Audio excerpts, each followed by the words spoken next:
Halo teman-teman semua, gimana kabarnya? Today kita akan merangkum sebuah film dari Cina yang berjudul Anting Untama. Diadaptasi dari anime yang sangat populer berjudul Modao Juicy atau Grandmaster of Demonic Cultivation. Kalau kalian suka Donghua, episodenya ada 50, cukup banyak. Jadi kita akan singkat aja langsung ke cerita seru-serunya. Berlatar belakang di sebuah daerah di Cina, di mana daerah itu memiliki 5 sekte, diantaranya adalah sekte Jiang, lalu sekte Gusu, sekte Raya, sekte Emas, dan yang terakhir yang paling besar dan paling mendominasi adalah sekte Wen yang bajunya merah. Cerita akan berfokus pada karakter utama yang diperankan oleh Tang San, tapi beda di sini, namanya Wuxian. Dia adalah seorang yatim piatu dan menjalani kehidupan yang keras di jalanan sampai dia ditemukan oleh pemimpin sekte Jiang. Dan Wuxian tumbuh menjadi pemuda yang sangat hebat. So, nggak usah berlama-lama lagi, kita langsung aja jam ceritanya.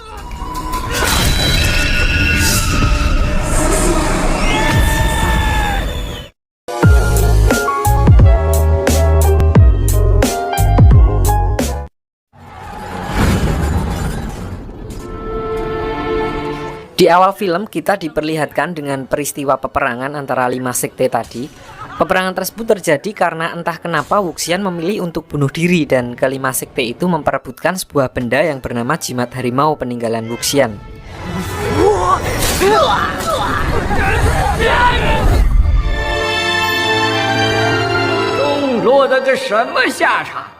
Enam 16 tahun berlalu dan scene berganti ke sebuah ruangan di mana terdapat seorang pemuda yang ternyata dia sedang melakukan ritual pemanggilan arwah dan menukar dirinya dengan arwah yang dipanggil dengan tujuan untuk membalaskan dendam pribadinya. Singkat cerita, ritual tersebut berhasil dan arwah yang dia panggil adalah arwah Wuxian. So di sini Wuxian hidup kembali dengan menggunakan jasad orang lain. Gak lama berselang, dia digerebek oleh pemuda yang mengaku sebagai sepupunya, dan dilihat dari perlakuan keluarganya, so Wuxian baru paham akan situasi orang yang memanggilnya. Lalu beberapa saat kemudian, rombongan kultivator atau bahasa gampangnya dukun atau orang pintar dari sekte Gusu datang untuk mengusir roh jahat yang diduga kuat sebagai penyebab dari beberapa kematian di sana.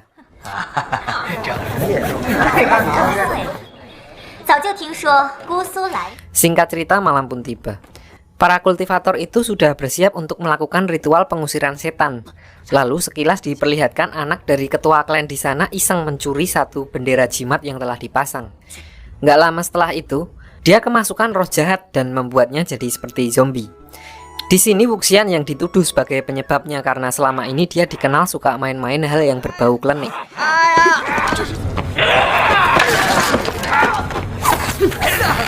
Setelah disegel oleh kultivator dan dipasang mantra oleh Wuxian, dari tubuh orang yang kesurupan itu ditemukan bendera mantra yang tadi dia curi, yang menurut Wuxian adalah penyebabnya. Dia lalu melihat salah satu luka di tangan kirinya seketika sembuh. Hal itu menegaskan kalau satu dendam orang yang memanggilnya telah terbalaskan dan masih ada 3 lagi. Tiba-tiba dari luar, giliran ayah si anak muda itu yang jadi zombie. Di sini karena rombongan kultivator belum pernah melihat hal yang seperti itu, maka mereka mengirimkan sinyal bantuan kepada seniornya agar segera datang membantu.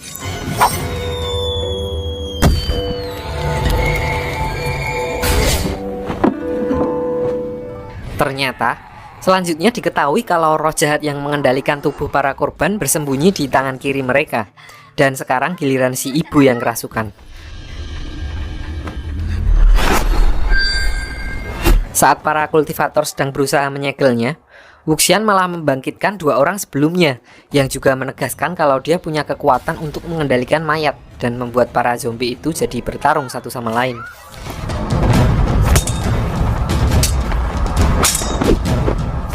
Di tengah keributan itu, tiba-tiba senior dari sekte Gusu datang dan langsung menyegel mereka sekaligus.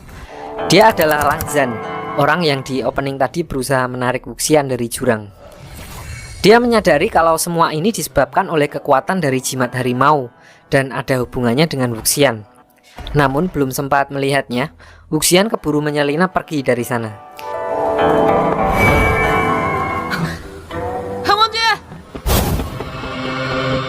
Keesokan harinya, Diperlihatkan Wuxian yang udah ganti skin dan siap melakukan perjalanan. Luka di tangannya juga diperlihatkan tersisa satu, yang artinya dia masih harus membalaskan dendam orang yang memanggilnya kepada satu orang lagi. Singkat cerita, di tengah perjalanannya, Wuxian mendengar teriakan orang minta tolong dari arah hutan.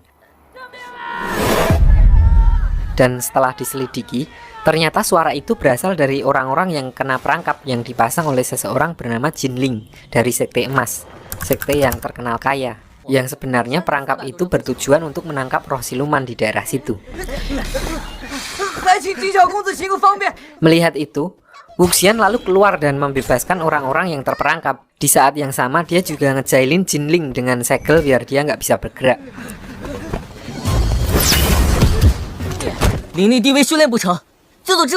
Nggak lama, pamannya Jinling datang dan ternyata orang itu adalah Jiang Cheng yang di awal cerita tadi menusuk Wuxian di pinggir jurang. Melihat segel yang dipakai Wuxian untuk menjali Jinling, Jiang Cheng hampir saja mengetahui kalau yang memberi mantra segel ada hubungannya dengan Wuxian. Dia lalu memerintahkan Jinling untuk membunuhnya, namun serangannya dihentikan oleh Lang Zhan dan klannya yang kebetulan juga ada di sana.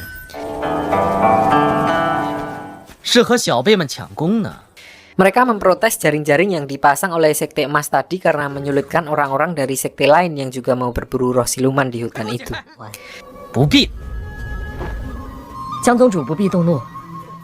Singkat cerita, setelah pada bubar untuk membongkar jebakan jaring-jaring itu, murid-murid dari Sekte Gusu melanjutkan perjalanannya untuk mencari roh siluman sampai mereka tiba di kuil Dewa Penari yang sudah lama nggak digunakan.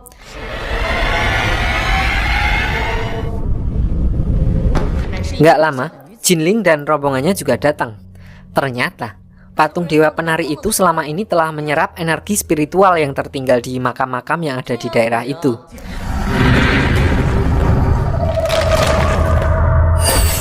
Untungnya, Wuxian datang tepat waktu dan menyegel patung tersebut untuk menghambatnya. Dia lalu menyuruh mereka semua lari dan keluar dari sana untuk menghindari patung tersebut.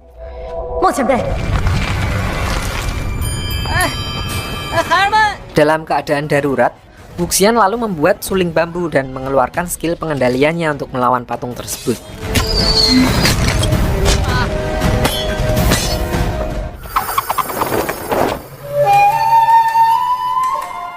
Namun, irama suling bambunya juga mengundang salah satu siluman roh yang terkenal gege yang dijuluki Jenderal Hantu. Dengan sekali serang, Jenderal Hantu langsung dapat menghancurkan patung tersebut. Orang-orang yang menyaksikan kemunculan Jenderal Hantu malah berbalik menyerangnya. Lalu Wuxian kembali menggunakan skillnya dan mengusir Jenderal Hantu.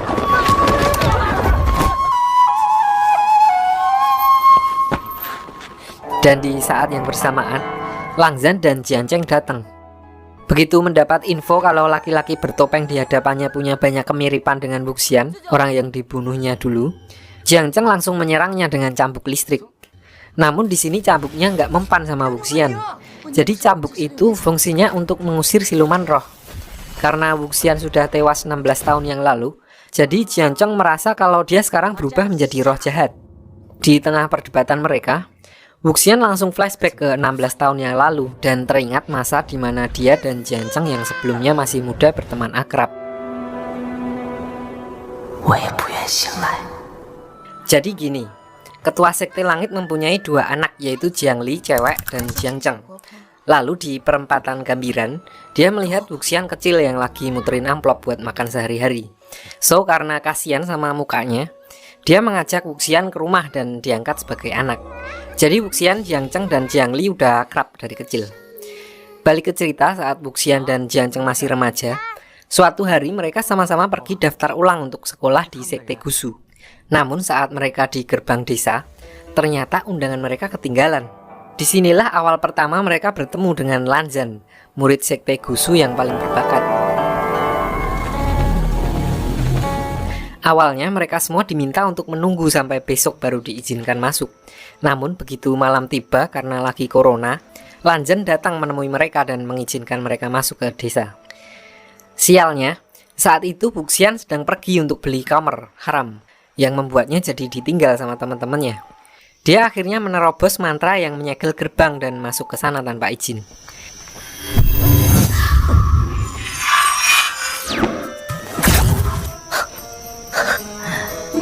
Namun, ternyata di Sekte Gusu mempunyai banyak sekali peraturan yang super ketat yang melarang orang luar masuk tanpa izin, minum khamr, dan lain-lain.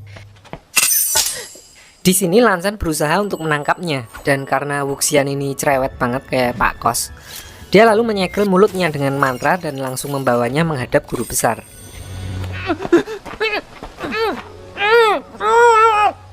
Di sisi lain, guru besar ternyata sedang menyelidiki korban ilmu black, ilmu hitam.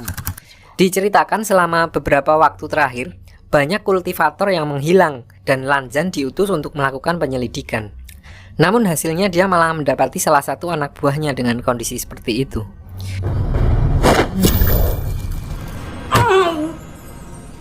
Gak lama kemudian, Lanzan dan Wuxian datang dan waktu mereka ngobrol, tiba-tiba mayat itu terbangun. Di sini baru diketahui ternyata walaupun sudah tewas, ternyata tubuh orang itu masih bisa bergerak dan dikendalikan seperti boneka.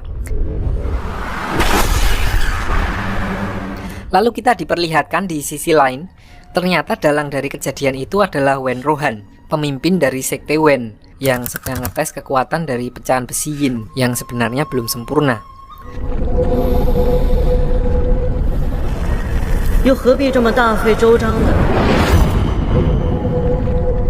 Keesokan harinya diadakan upacara penyambutan murid baru.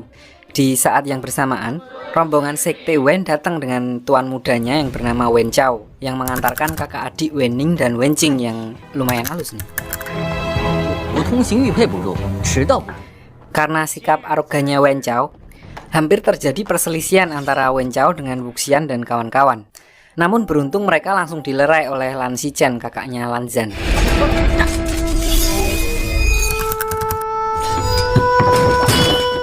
Keesokan harinya, back to school, kembali lagi ke sekolah. Di sini para murid yang sedang dibacakan 3000 peraturan Sekte Lan terlihat sudah sangat bosan, terutama Wuxian. Dia lalu iseng menjahili gurunya, dan setelah ketahuan, dia lalu disuruh untuk menjawab pertanyaan dari gurunya.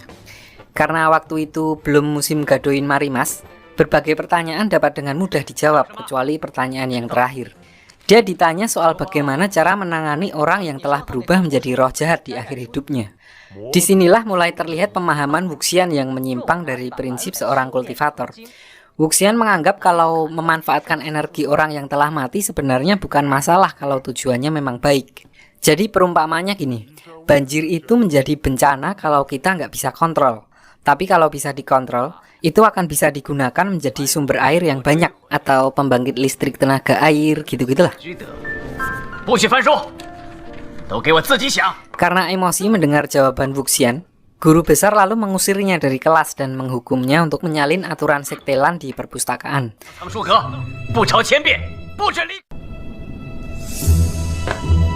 Namun bukannya ke perpus, Wuxian malah pergi ke hutan belakang sekolah. Di sini dia bertemu dengan Wen Ning yang sedang berlatih memanah. Mereka akhirnya ngobrol dan menjadi kenal satu sama lain. Sampai akhirnya Lanzan datang dan menyeretnya pergi ke perpus.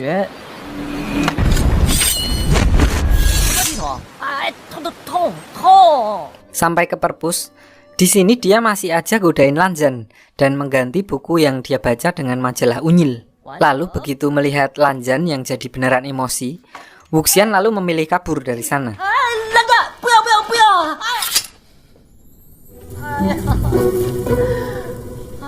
Lanjut saat Lanzan sedang ngobrol-ngobrol bab kehidupan sama kakaknya, tiba-tiba mereka didatangi oleh petugas yang sebelumnya mendapat laporan dari warga kalau ada kemunculan hantu air yang mulai meresahkan. Para kultivator dari Sekte Lan lalu diminta untuk menangani kasus tersebut. Singkat cerita, Wuxian, Jiancheng, Wen Qing, dan Wen Ning juga meminta izin untuk ikut. Lalu keesokan harinya mereka langsung menuju ke danau yang dimaksud dan langsung melakukan sidak naik perahu.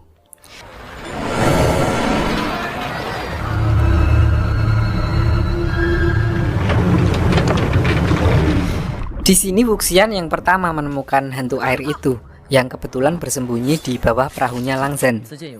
Dan di sini Lanzan sempat bertanya kepada Wuxian tentang pedang yang dipakainya, karena pedang tersebut terlihat bukan pedang biasa, melainkan pedang yang diberi roh untuk mengaktifkan skill pedang terbang. Di lain sisi, Hantu air yang ternyata jumlahnya sangat banyak lalu bersatu dan membentuk pusaran air untuk menenggelamkan perahu mereka. Lanzan yang pertama menyadari hal itu langsung menyuruh rekan-rekannya untuk meninggalkan perahu dan terbang naik pedang mereka masing-masing.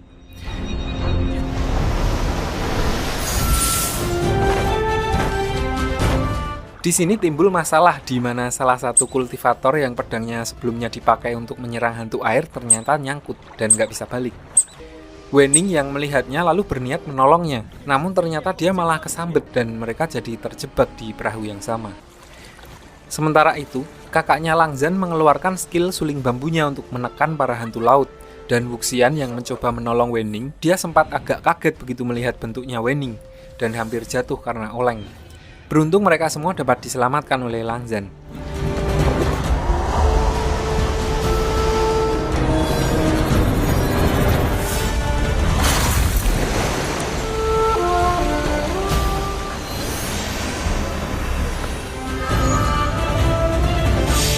Setelah berhasil menyelesaikan misi, mereka lalu segera pulang ke Sekte Gusu, dan sekilas di perjalanannya, terlihat salah satu dari mereka nilep kamar yang dijual di pinggir sungai. Ya siapa lagi orangnya kalau bukan Wuxian. Malam harinya setelah sampai di asrama dan berhasil menyelundupkan kamar, Wuxian dan Jiang Cheng mengajak Huaisang dari Sekte Raya untuk mimik tipis-tipis. Sialnya, waktu lagi enak-enak bercanda, tiba-tiba Langzan masuk ke ruangan itu. Karena aturan di Sekte Lan sangat Pamela Savitri gitu, ketat, yang diantaranya nggak boleh mimik jahat dan harus bersikap jujur, so Langzan menyuruh mereka untuk pergi menerima hukuman. Namun di sini Wuxian malah menempelkan sebuah mantra yang membuat Langzan jadi nurut apa yang Wuxian bilang. So dia mengajak Langzan untuk tipis-tipis dengannya dengan niat agar mereka jadi lebih akrab. Singkat cerita, ternyata mereka berdua malah jadi kebanyakan minum dan membuatnya telat bangun keesokan paginya. Guru besar dan Lan Xicheng yang lagi bercengkrama lalu mendapatkan laporan soal tingkah mereka dan langsung memerintahkan hukuman gebuk balok masing-masing 300 kali.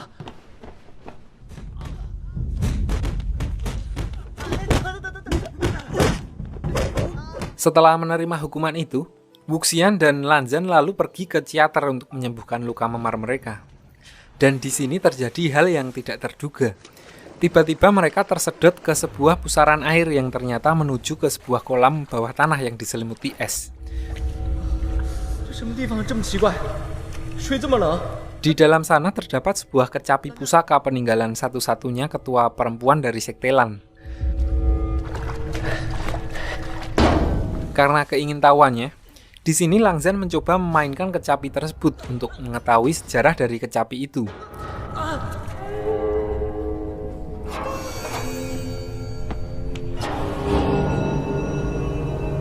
Tiba-tiba, terdengar suara para pejuang terdahulu mereka dari dalam gua. Dan diikuti dengan datangnya Bulan Yi, orang yang mempunyai kecapi itu.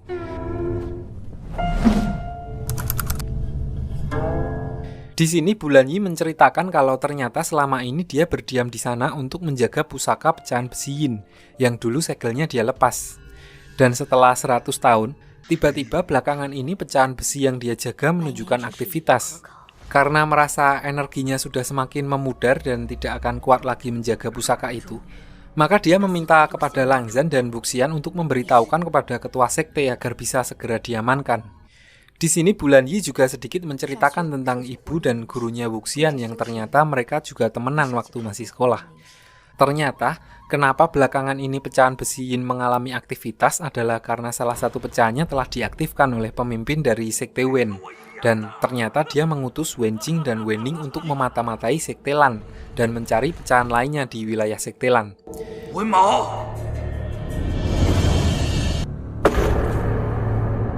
Di lain sisi, orang-orang di Sekte Lan sedang melakukan pencarian terhadap Wuxian dan Lanzan. Guru besar dan yang lainnya khawatir karena mereka berdua belum pulang selama sehari semalam.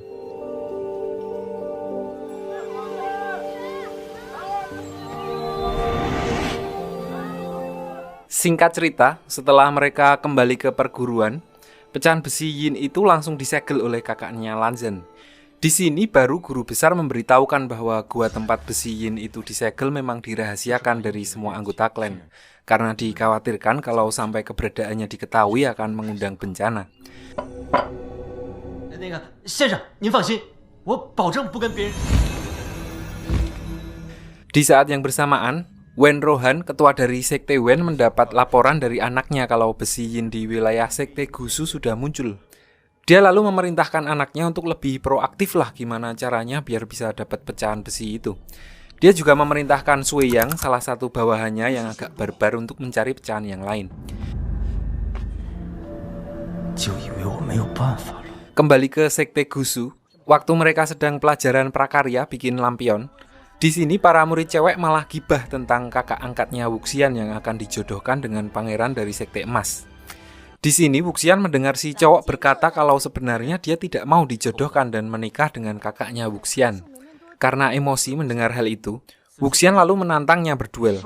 Hal itu membuatnya harus dihukum oleh guru besar, dan berhubung akar permasalahannya adalah perjodohan antara dua sekte, maka orang tua mereka masing-masing dipanggil. 你倒是跪得老实。 Di sini ketua dari Sekte Jiang yang tidak lain adalah ayah angkatnya Wuxian mengusulkan untuk membatalkan pernikahan. Wuxian yang mengetahui kabar itu dari Jiancheng, jadi merasa bersalah dan langsung pergi menemui kakak angkatnya untuk meminta maaf. Namun kakak angkatnya meyakinkan kalau itu bukanlah kesalahannya.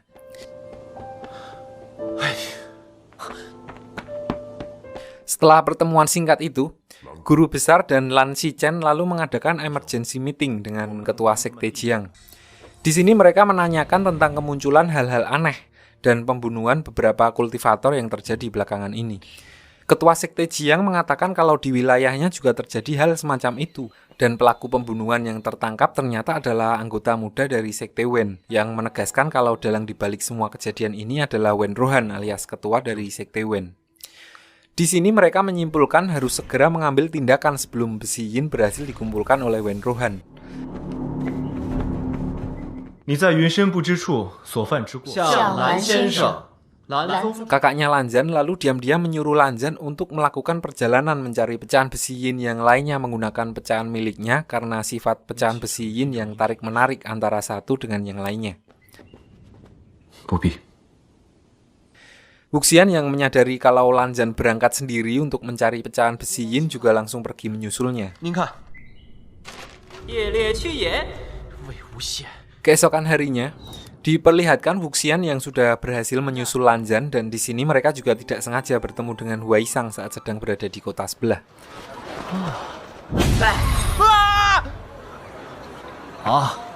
Dan waktu lagi keliling, mereka merasakan pecahan batu yin yang dibawa Lanzan bereaksi dan mengarahkan mereka ke sebuah rumah yang sudah habis terbakar. Di sini mereka juga menemukan sepotong bulu dari burung hitam khas Sekte Wen. Ternyata sebelumnya Wen Chao datang ke tempat itu dan mengambil pecahan besi yin yang ada di sana. Selanjutnya, saat sudah memata-matai dan memperhitungkan kemana Lanzan dan Wuxian akan pergi, Wen Chao mendisi menuju kuil tempat patung dewa penari yang di part 1 kemarin. Dia lalu dengan sengaja melepas mantra segelnya agar patung itu bisa bangkit.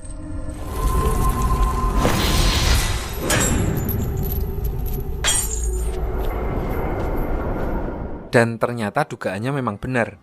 Wuxian dan Lanzan dibawa oleh seorang nenek-nenek untuk bermalam di kuil itu yang ternyata juru kuncinya adalah orang dari Sekte Wen.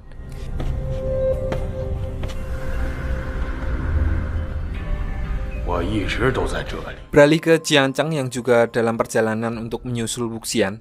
Di perjalanan dia tidak sengaja bertemu dengan Wenqing saat sedang singgah di warung Bujazim. Di sini Wenqing terlihat cari-cari masalah terus dengan Jiancheng.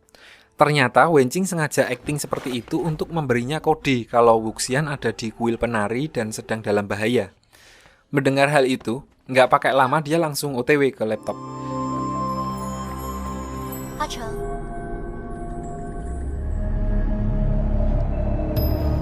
Singkat cerita, malam pun tiba.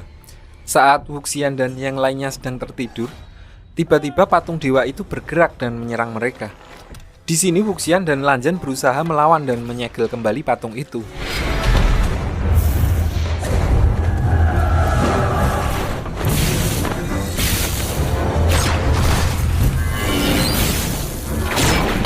Dan setelah mereka berhasil menyegel patung tersebut, kali ini mereka diserang oleh zombie-zombie yang muncul dari rumah-rumah di sekitar kuil. Para zombie itu memiliki ciri yang sama seperti orang yang dibawa Lanzan ke perguruan sebelumnya. Hal ini menegaskan kalau mereka berada di bawah kendali Sekte Wen.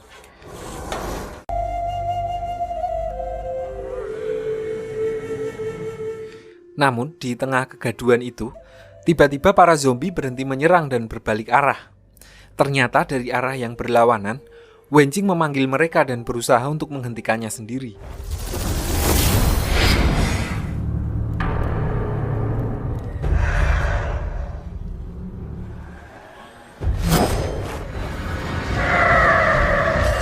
Di sisi lain, Jianzheng berhasil menyusul Wuxian dan yang lainnya ke gua penari. Di sini dia memberitahukan kalau Wenjing lah yang mengarahkannya untuk pergi ke gua tersebut.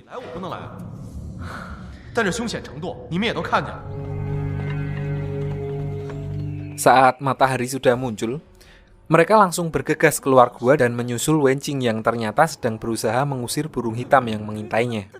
Di sini Wenjing lalu menjelaskan kalau zombie-zombie itu sebenarnya dikendalikan oleh seseorang lewat perantara burung hitam itu. Burungnya siapa yang hitam? Burungnya Etoo kali ya hitam. Setelah diinterogasi, Wenjing menjelaskan kalau tempat itu adalah kampung halamannya dan dia ingin menyelamatkan mereka. Diceritakan dulu sebelum negara api menyerang, patung dewa penari adalah dewa pelindung di desa itu. Namun 10 tahun yang lalu, Wen Rohan datang dan mengambil inti dari patung tersebut yang ternyata adalah pecahan besi yin dan membuat patung itu jadi menyerap energi dari warga di sana. Wenjing dan adiknya Wening yang saat itu masih kecil lalu diambil dan dirawat oleh Wen Rohan dan menjadi bawahannya sampai sekarang.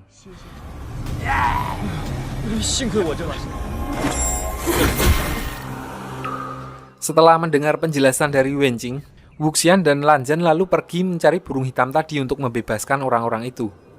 Di tengah pengejarannya, tiba-tiba muncul kabut yang dapat membuat seseorang jadi halu.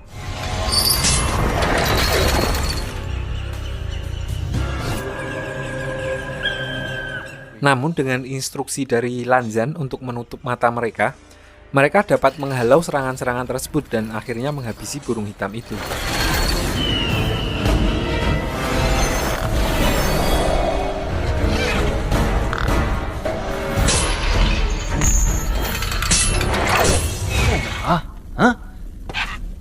Singkat cerita, setelah berhasil membebaskan warga dari Genjutsu, Wuxian dan yang lainnya singgah ke kedai burung.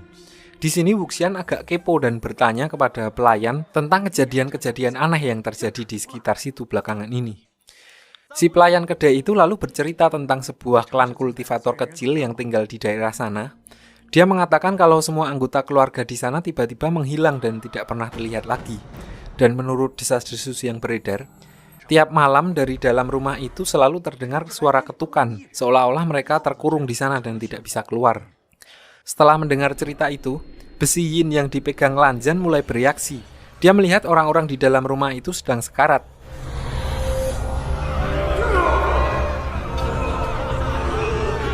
Mendapat firasat yang kurang enak, mereka lalu memutuskan untuk pergi melihat keadaan di sana. Singkat cerita, begitu sampai di sana, apa yang dilihat Lanzan sebelumnya ternyata benar. Seluruh anggota klan di sana telah dibantai dan cirinya menunjukkan kalau sebelum meninggal, mereka telah menjadi boneka dan dikendalikan dengan kekuatan besi yin.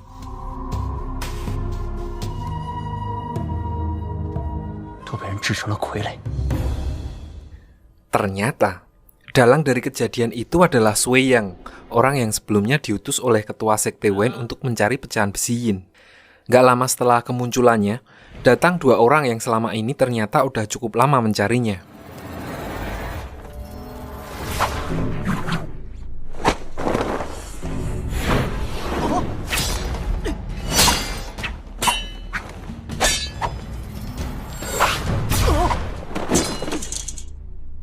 Dengan dibantu oleh Wuxian, mereka akhirnya bisa menangkap Sui Yang.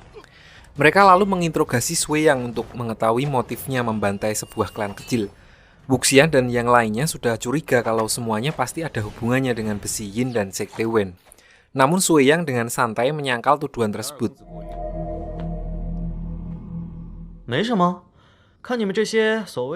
Singkat cerita, mereka lalu membawa Sui Yang ke penjara milik Sekte Raya. sebuah penjara yang dipimpin oleh orang yang bernama Golok Merah. Mereka lalu memutuskan untuk menahannya. Wuxian juga berkata kalau dugaannya tepat, kemungkinan Wen Chao dan rombongannya akan datang untuk membebaskan Sui Yang, dan mereka harus bersiap.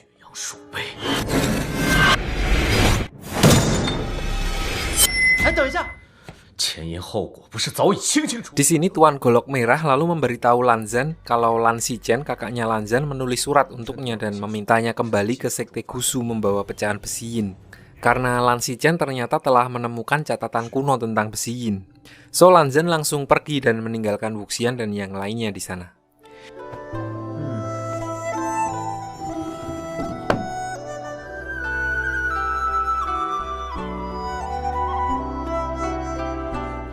Dan ternyata, keesokan paginya, Wen Chao dan rombongannya beneran datang sesuai dengan dugaan Wuxian.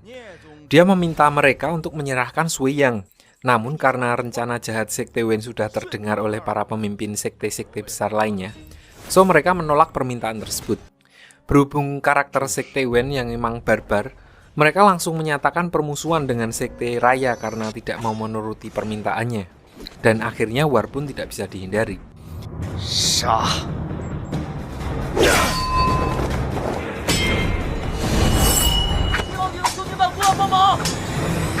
Di tengah pertarungan mereka, tangan kanan Tuan Golok Merah kepergok melimpai salah satu ketua kompinya sendiri. Jadi sebelumnya diceritakan kalau si tangan kanan ini sering dibully karena dia bukan berasal dari keluarga bangsawan. Karena dendamnya udah nggak ketampung, dia akhirnya memanfaatkan geger geden yang sedang terjadi dan langsung menyerangnya.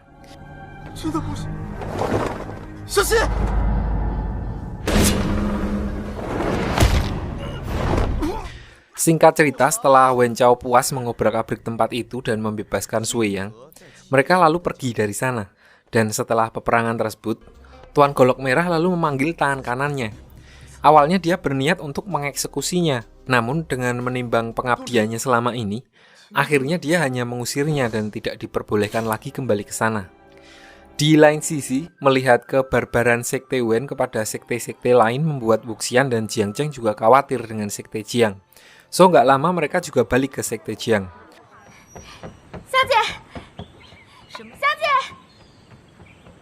Dan sesaat setelah mereka sampai, di sini pertama kali kita diperkenalkan dengan ibunya Jiang Cheng yang cukup killer. Jadi sebelumnya utusan dari Sekte Wen datang ke Sekte Jiang untuk menyuruh para putra mahkota sekte lain untuk sekolah di Sekte Wen dan diberikan isme-isme dari Sekte Wen.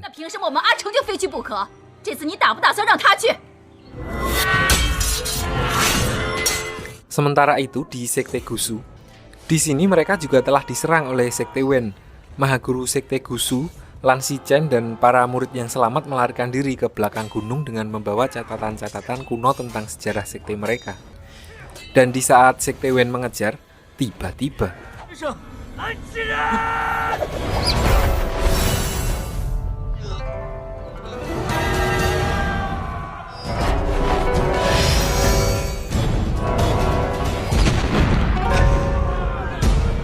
Lan Zhan datang untuk menyelamatkan anggota sekte yang lain. Di sini dia menyerahkan diri yang membuat pecahan batu yin-nya gogrok. Ya, gogrok.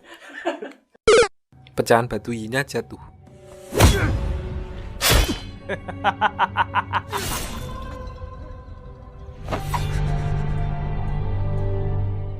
Balik ke Sekte Jiang, setelah beberapa hari berlalu, Wuxian dan Jiang Cheng terpaksa untuk pergi ke Sekte Wen dan menjalani indoktrinasi atau menanamkan nilai-nilai dari Sekte Wen atau gampangnya menjajah dengan halus secara mindset lah.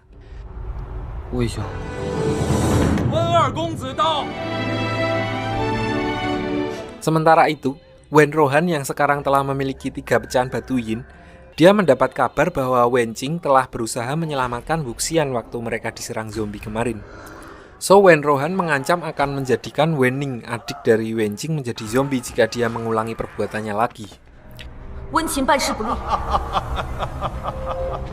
Beberapa saat kemudian, saat para putra mahkota berkumpul di Sekte Wen, di sini mereka disuruh untuk menyerahkan semua senjata mereka saat berada di Sekte Wen.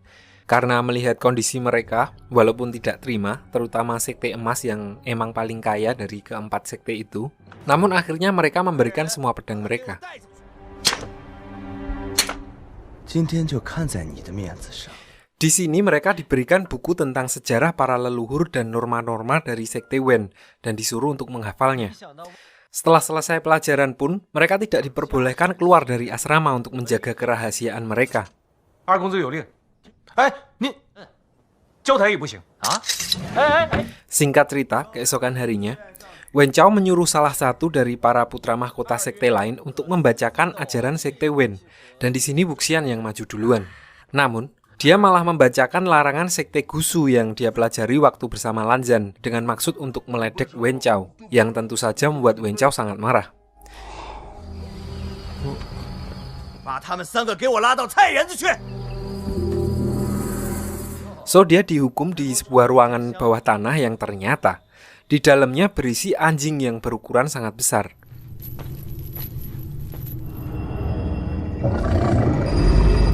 Wuxian yang memang sudah dari kecil fobia dengan anjing langsung terlihat pucat dan keringat dingin.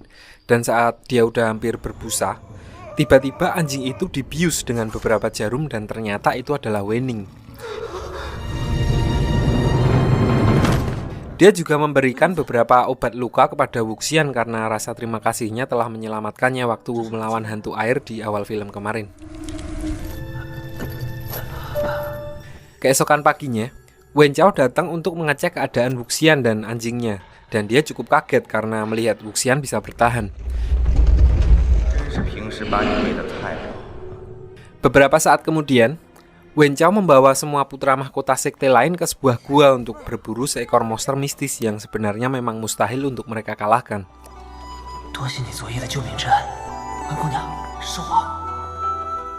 Sampai akhirnya, mereka berada di sebuah mata air di dalam gua. Di sini Wen Chao berniat menggunakan darah pengawal dari Sekte Emas untuk memancing monster tersebut. Merasa itu sudah sangat melampaui batas, akhirnya para putra mahkota memberontak.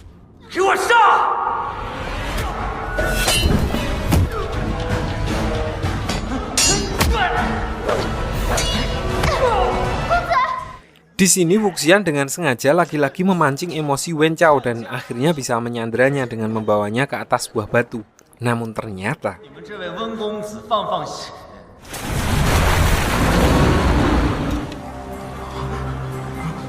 batu yang mereka injak adalah cangkang dari monster mistis yang mereka maksud. Jadi di sini ceritanya leluhur mereka, orang yang menemukan batu yin, mempunyai seekor hewan peliharaan yang bernama kura-kura pembantai. Campuran antara kura-kura yang mempunyai kepala ular. Setelah kematian leluhur mereka, hewan tersebut disegel di sebuah gua dan sekarang Wen Chao bermaksud untuk memburunya.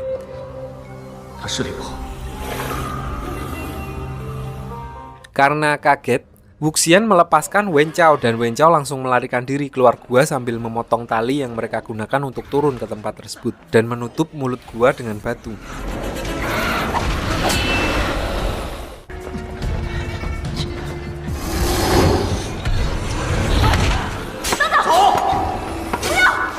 Sementara di dalam, setelah menyadari bahwa mereka semua terperangkap di dalam gua, Lanzan ingat ada daun yang berada di dalam gua yang pohonnya tidak mungkin berasal dari situ.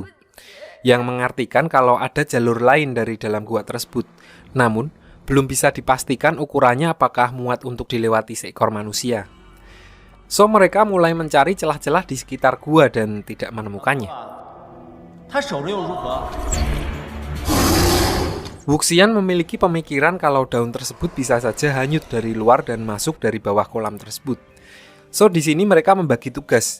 Wuxian memancing perhatian kura-kura tadi dan Jiang Cheng mengecek apakah lubang di dasar kolam tersebut bisa dilewati.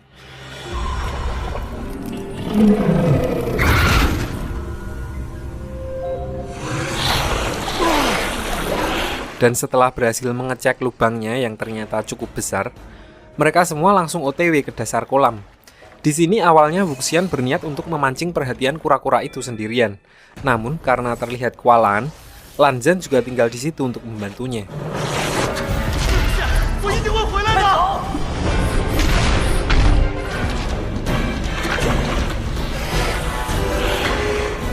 Saat semua teman-temannya sudah berhasil melarikan diri, di sini Wuxian dan Lanzan beristirahat sebentar sambil mengobati luka-luka mereka dan menyusun rencana.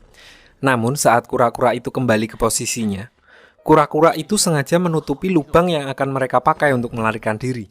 So tidak ada cara lain, mereka harus menghabisi monster tersebut.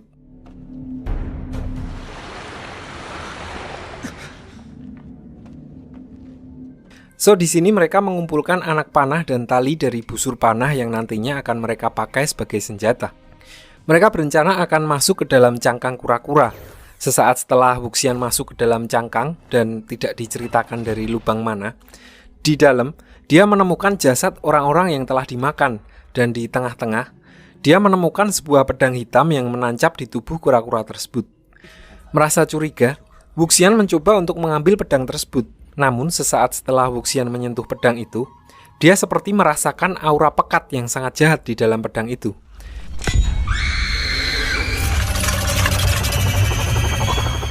Hal itu ternyata membuat kura-kura itu bangun dari tidurnya dan menyerang Wuxian yang berada di dalam cangkang. So dia langsung mencabut pedang itu dan menusukkannya ke rahang kura-kura pembantai.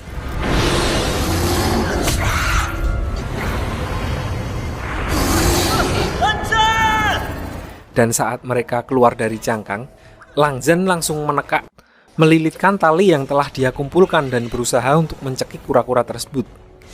Namun, di sini keadaan tidak sesuai dengan rencana mereka karena kulit dari kura-kura tersebut yang terlalu tebal. Di sini lagi-lagi Wuxian merasakan aura kebencian dari pedang yang dia pegang dan tiba-tiba seperti kerasukan.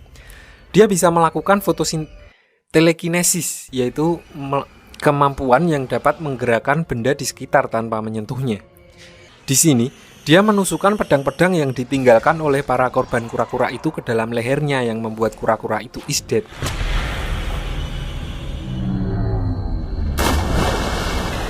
Setelah mengeluarkan kemampuan tersebut, diperlihatkan Wuxian yang juga langsung jatuh pingsan. Sampai beberapa hari kemudian, dia sudah terbangun dan berada di luar gua yang ternyata selama dia pingsan, Jiancheng dan Pangeran Sekte Emas yang membawanya keluar dari gua.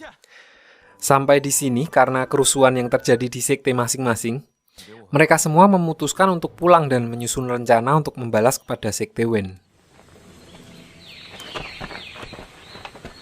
Di sisi lain, Wen Chao yang dikabari bahwa kura-kura pembantai bisa dikalahkan oleh Wuxian dan Lan Zhan, dan itu bukanlah hal yang biasa saja. Dia mengirim jenderal utamanya dan mbak-mbak pemandu karaoke yang di sini kita akan sebut aja Mbak Elsie, menuju ke Sekte Jiang untuk dengan sengaja mencari-cari alasan untuk menyerang sekte tersebut. Beberapa hari kemudian saat Wuxian dan Jiancheng sudah balik ke Sekte Jiang, mereka menceritakan tentang apa yang terjadi di Sekte Wen. Mendengar hal itu, karena satu-satunya sekte besar lain yang belum dikuasai oleh Sekte Wen adalah Sekte Emas, pemimpin Sekte Jiang melakukan perjalanan ke Sekte Emas untuk membicarakan hal tersebut.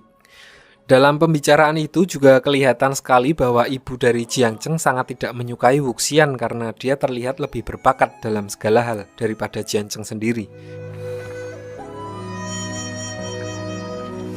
Beberapa saat kemudian, saat Mbak Elsie sampai ke Sekte Jiang, dengan seenaknya dia duduk di singgasana dan mengadukan kepada ibunya Jiancheng bahwa selama melakukan perburuan kura-kura kemarin, Wuxian terus-terusan melakukan penghinaan kepada putra mahkota Sekte Wen.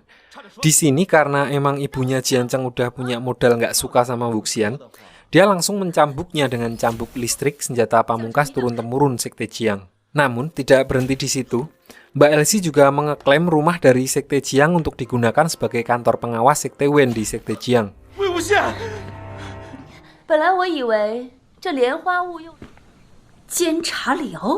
Nah, disinilah emosi ibu Jiancheng meledak. Dia lalu menghajar Mbak Elsie dan menghabisi semua pengawalnya. Namun tanpa diduga, Jenderal Sekte Wen datang untuk menyelamatkannya. Di sini Jenderal Sekte Wen sudah sempat meminta maaf atas kelakuan Mbak Elsie. Namun ibu Jiancheng malah berniat untuk menghajarnya yang menyebabkan kekacauan di rumah itu.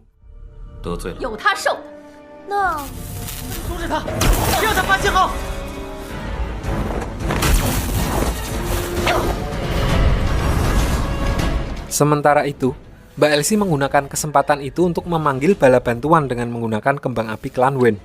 So pasukan yang emang udah dipersiapkan di situ bisa menyerang mereka secara total. Di sini saat Jenderal Sekte Wen sedang sibuk menghadapi para pengawal Sekte Jiang, Ibu Jianzheng membawa Jianzheng dan Wuxian ke dermaga untuk menyelamatkan mereka.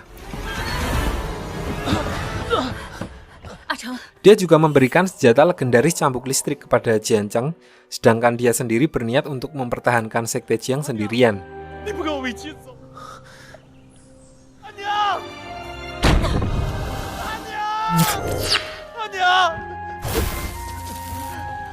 Tak lama kemudian, di tengah sungai, Wuxian dan Jianzheng berpapasan dengan pemimpin Jiang dan mereka menceritakan apa yang terjadi. So, pemimpin Sekte Jiang menyuruh mereka bersama Jiang Li untuk bersembunyi di tempat nenek mereka, sementara pemimpin Sekte Jiang kembali untuk menyelamatkan istrinya.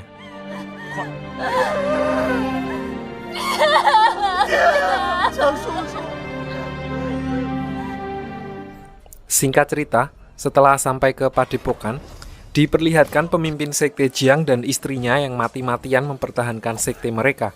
Namun, mereka tetap harus kalah melawan pasukan dari Sekte Wen, yang membuat mereka akhirnya husnul khotimah di sini.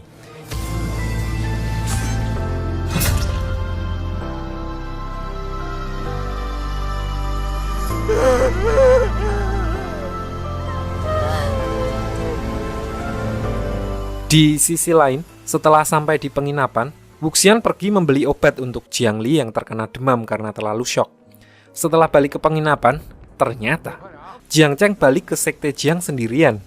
So, Wuxian langsung pergi menyusulnya karena udah berjanji kepada ibunya untuk menyelamatkan Jiang Cheng.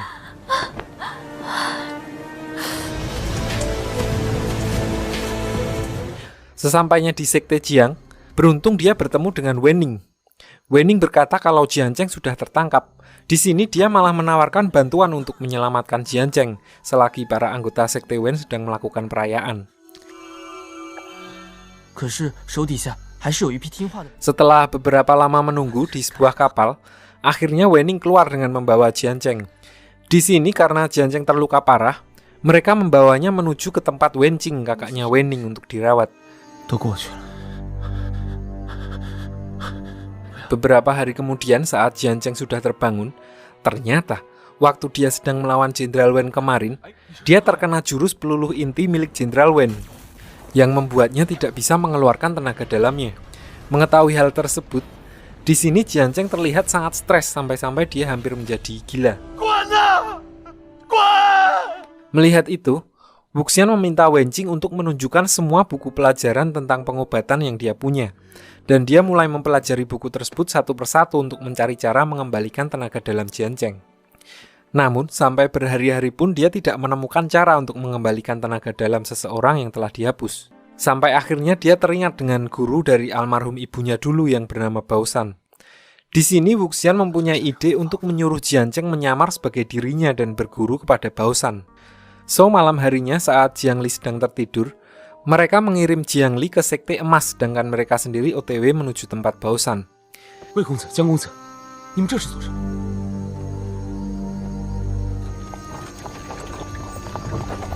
Singkat cerita, mereka sampai di sebuah bukit cabai di mana mereka harus berpisah. Jiang Cheng harus meneruskan perjalanan sendiri menggunakan penutup mata ala-ala si buta dari Gua Cemara. Sedangkan Wuxian menunggu sambil menyamar sebagai Raiden di desa terdekat. Setelah beberapa jam Jiang Cheng berjalan melewati alang-alang, dia menemukan pecahan botol dan bungkus ekstra jos. Wah, meletre. Dia mendengar suara jam dan beberapa saat kemudian, seorang kultivator wanita mendatanginya.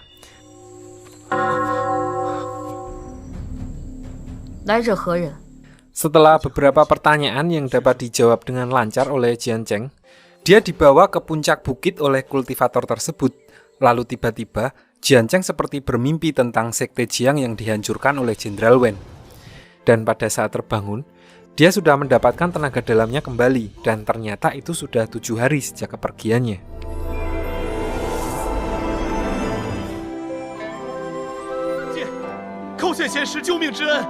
Singkat cerita, setelah 7 hari Wuxian menunggu Jiang Cheng yang belum juga turun, ternyata selama ini Sekte Wen mengikuti jejaknya dan di sini dia sudah dikepung di sebuah kedai.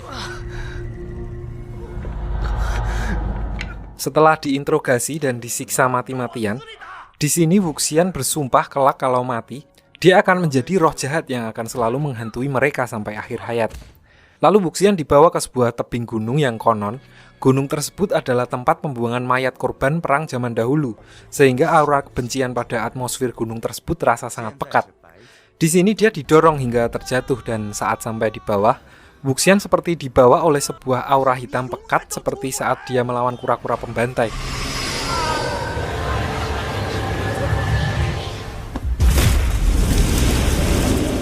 Dia juga mendengar suara jeritan orang-orang yang ternyata itu berasal dari pedang yang dia temukan di dalam kura-kura pembantai yang entah kenapa bisa berada di sana.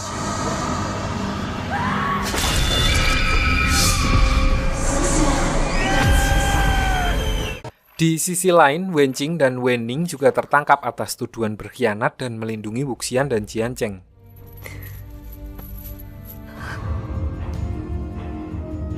Beberapa bulan kemudian, keempat sekte besar yang tersisa memulai pemberontakan melawan sekte Wen.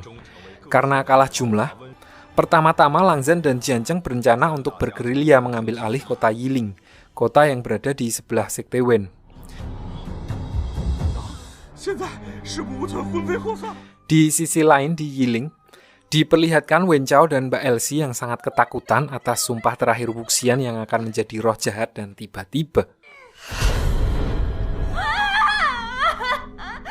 Wuxian kembali dengan seruling hitamnya dan meneror mereka hingga akhirnya Mbak Elsie bunuh diri.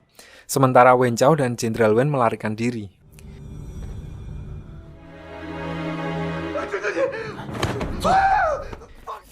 Beberapa saat kemudian saat Jianzheng dan Lan Zhan sampai ke Yiling, mereka sudah menemukan semua pasukan klan Wen di kota tersebut sudah meninggal dengan cara yang mengenaskan.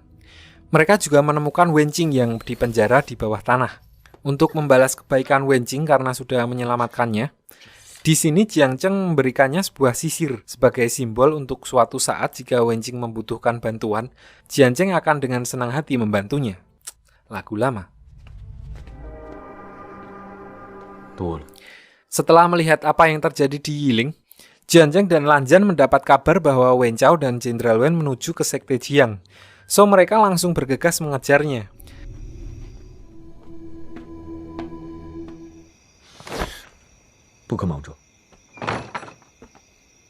Sampai di sebuah penginapan, mereka melihat Wen Chao yang diteror oleh sesuatu sampai membuat rambutnya rontok dan luka pada sekujur tubuhnya.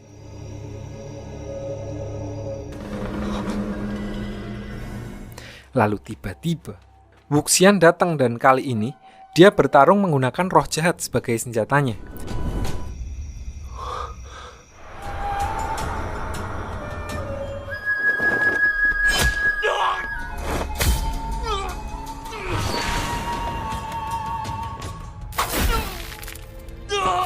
So nggak tinggal diam, Lan Zhan dan Jianzheng langsung turun untuk membantunya dan akhirnya mereka bisa mengalahkan Wen Chao dan Jenderal Wen.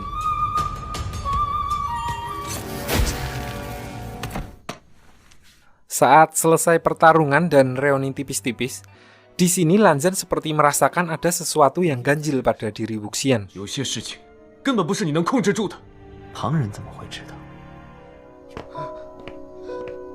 Beberapa hari kemudian, mereka menuju ke sekte emas untuk rapat 4 sekte besar sekaligus menemui Jiang Li, kakak mereka.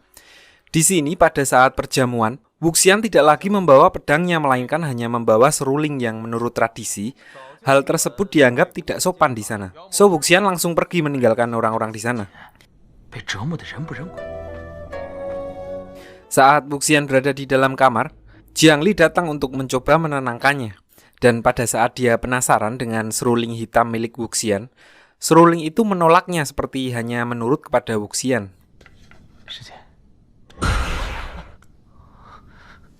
Di sisi lain, saat Wen Rohan, pemimpin sekte Wen mendapat kabar bahwa anaknya telah dihabisi, dia mempersiapkan bala tentaranya untuk menghadapi geger geden yang akan terjadi di sekte Wen.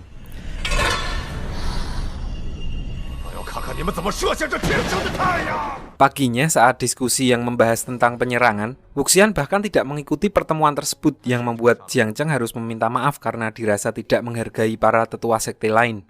Di sini Lan Zhan juga semakin curiga dengan metode kultivasi atau gampangnya ilmu bela diri yang dikembangkan oleh Wuxian.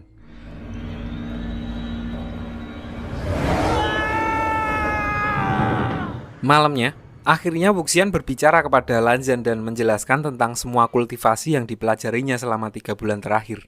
Di sini dia berkata kalau dia menggunakan mantra dan sihir musik dari Sekte Gusu yang diterapkan pada kultivasi hantu. So dia dapat memanipulasi energi jahat yang ada pada suatu benda atau seseorang. Dan di sini karena khawatir, Lanzan memperingatkannya kalau dalam menggunakan energi jahat, dia harus amat sangat berhati-hati dalam mengendalikannya. Karena kalau tidak, bencana besar akan terjadi kepada Wuxian dan orang-orang di dekatnya.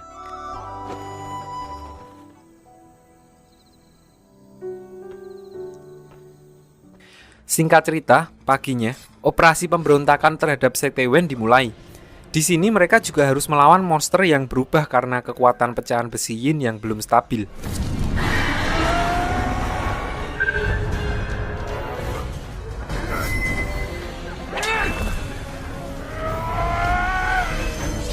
So, karena keteteran, mereka memutuskan untuk mundur dulu dan mengambil beberapa pasukan mayat hidup Sekte Wen untuk digunakan sebagai riset.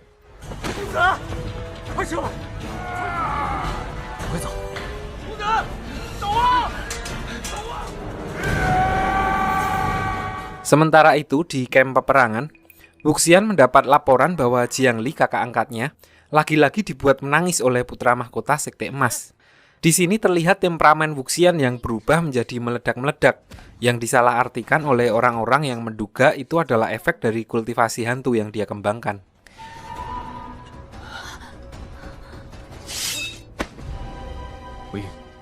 Di sisi lain, para pemimpin sekte menilai kalau serangan secara terbuka tidak akan mampu mengalahkan pasukan mayat hidup dari Sekte Wen.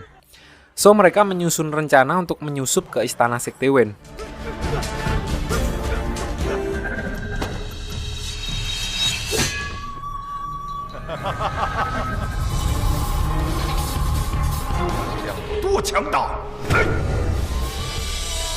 Singkat cerita, saat pemimpin Sekte Raya sudah di dalam istana, tangan kanannya yang dulu dia usir mengkhianatinya dan bergabung dengan Sekte Wen, yang membuat pasukan mereka terkepung di dalam.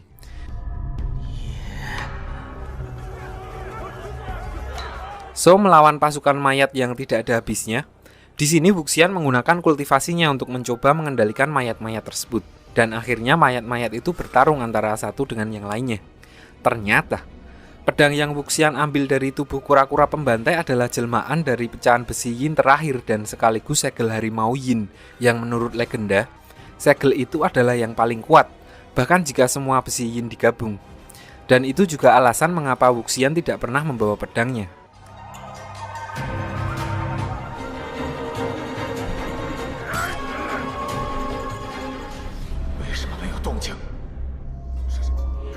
Merasa ada sesuatu yang tidak beres, di sini Wen Rohan, pemimpin Sekte Wen, keluar untuk melihat apa yang terjadi. Dan pada saat dia kehilangan fokusnya, pasukan mayat yang dia kendalikan langsung terjatuh dan tiba-tiba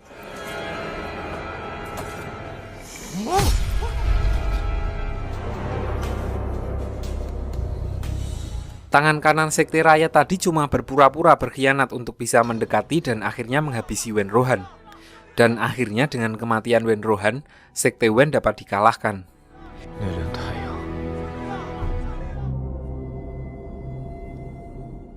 Beberapa hari kemudian, saat Wuxian baru terbangun dari pingsan, di sini Lanzan memastikan agar Wuxian tidak terpengaruh energi jahat dari segel harimau yin. So dia membantu Wuxian untuk bermeditasi. Di saat yang sama, keempat sekte besar memburu sisa-sisa pasukan dari Sekte Wen, terutama Sekte Emas yang paling bersemangat. Padahal mereka entah ada di mana saat para pemimpin sekte bertarung dengan Wen Rohan. Dan di sini, tangan kanan Sekte Raya yang sudah tidak diterima oleh sektenya, mengubah namanya menjadi Jin Guang Yao dan bergabung ke Sekte Emas. Di sini diperlihatkan Sekte Emas bahkan membantai orang-orang dari Sekte Wen yang sebagian besar rakyat biasa, para orang tua, ibu-ibu, dan anak-anak yang tidak berlatih kultivasi dan tidak ikut campur dengan peperangan yang selama ini terjadi. Lalu malamnya saat diadakan perjamuan untuk merayakan kekalahan Sekte Wen, di kesempatan ini, pemimpin Sekte Emas mengungkit kembali tentang pernikahan putra mahkotanya dengan Jiang Li. Namun Wuxian tiba-tiba datang dan memotong pembicaraan tersebut. Dia berkata kalau Jiang Li yang akan menikah, Jadi Jiangli yang harus menjawab pertanyaan tersebut. Dan di sini Jiangli berkata kalau sekarang bukan saat yang tepat untuk membicarakan tentang pernikahan. Jadi digantung gitu. Ternyata di mana juga cewek sama aja kayak gitu. 我身为江氏儿女，应当以大局。 Lanjut, setelah pertemuan tersebut, diperlihatkan pemimpin Sekte Emas berbincang dengan Guang Yao, yang intinya mereka mengincar pecahan besi yin yang dibawa Wuxian. 我会派人盯着他。魏无羡， Di sisi lain, setelah Wuxian, Jiangli, dan Jiancheng kembali ke Sekte Jiang, di sini mereka mulai membangun kembali sekte mereka. Jiancheng dan Wuxian sempat berdebat tentang pernikahan Jiangli dan putra mahkota Sekte Emas. Walaupun Wuxian menolak, di sini Jiancheng menyadari bahwa dari waktu ke waktu, Jiangli dan putra mahkota Sekte Emas diam-diam saling menyukai satu sama lain. 对了，再过1个月，喜欢谁不好，非喜欢这个花。 Lalu, suatu hari, Lan Xichen, kakaknya Lan Zhan, datang ke sana untuk membujuk Wuxian pergi ke Sekte Gusu dan kembali ke jalan yang benar dan meninggalkan kultivasi hantu. Namun di sini Wuxian tetap kekeh untuk mempertahankan apa yang dia yakini. 魏公子， Di sisi lain, Lan Zhan mulai mempelajari semua sihir musik yang berkaitan dengan ruqyah di Sekte Gusu untuk membantu Wuxian.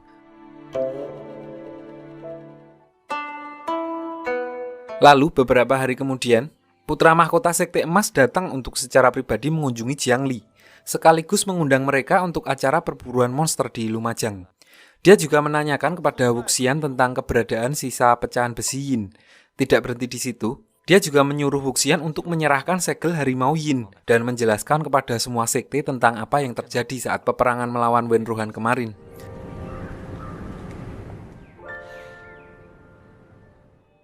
Singkat cerita, beberapa minggu kemudian, saat sebelum acara perburuan dimulai, Sekte Emas sengaja memanas-manasi Wuxian untuk berlomba siapa yang bisa mendapatkan target lebih banyak. Lalu hanya berselang 1 jam setelah perburuan dimulai, di sini Wuxian melihat lagi-lagi Jiangli dibentak oleh putra mahkota Sekte Emas. So dia langsung turun tangan yang membuat orang-orang yang ada di sekitar sana berkumpul. Dan di sini diperlihatkan ibu negara Sekte Emas yang malah membela Jiangli daripada anaknya sendiri. 怎么？你出门之前是怎么答应我的？ Dan ternyata, setelah hanya berselang 1 jam sejak acara perburuan dimulai, Wuxian telah menghipnotis hampir sepertiga dari target perburuan untuk masuk ke jebakan Sekte Jiang dengan sihir musiknya, yang membuat Sekte Emas menganggap dia menggunakan trik curang. Di sini Sekte Emas terus menghasut dan menyudutkan Wuxian dan hampir saja Wuxian tersulut emosi karenanya. Beruntung Lan Zhan dan Jiangli menenangkannya. 子勋，我已经让他。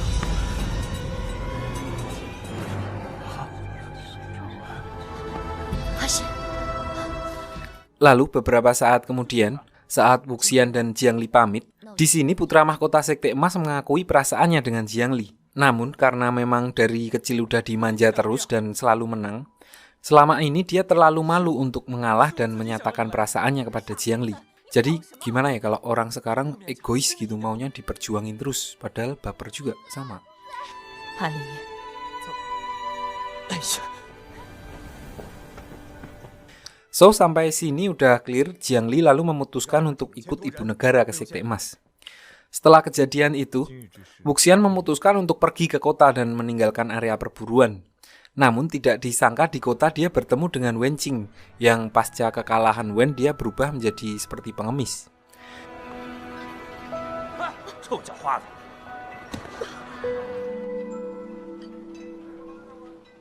Beberapa saat kemudian, saat perjamuan untuk merayakan selesainya perburuan, di sini lagi-lagi anggota dari Sekte Emas mencari-cari perhatian dengan menyuruh Lan Xichen dan Lan Zhan untuk minum khamr dengan dalih untuk menghormati para sekte lain.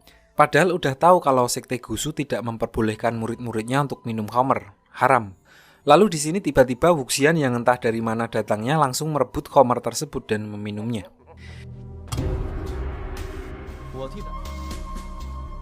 魏公子，魏无羡， Di sini, dia berkata kalau ternyata beberapa bulan lalu, orang-orang dari Sekte Emas sengaja membawa Wenning dari kamp pengungsian dan Wuxian meminta mereka untuk mengembalikan Wenning. Di sini sempat terjadi adu mulut yang hampir saja membuat Wuxian menghabisi mereka semua. Namun melihat begitu besar energi jahat pada diri Wuxian, akhirnya murid dari Sekte Emas tadi ketakutan dan memberitahukan lokasi di mana Wenning berada. 罢了罢了。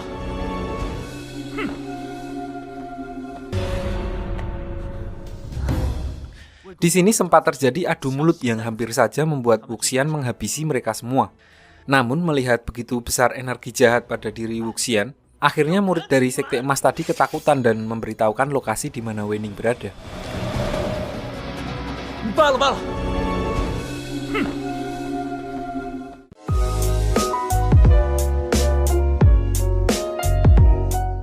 So Wuxian langsung pergi untuk bertemu dengan Wenjing dan menyelamatkan Wenning.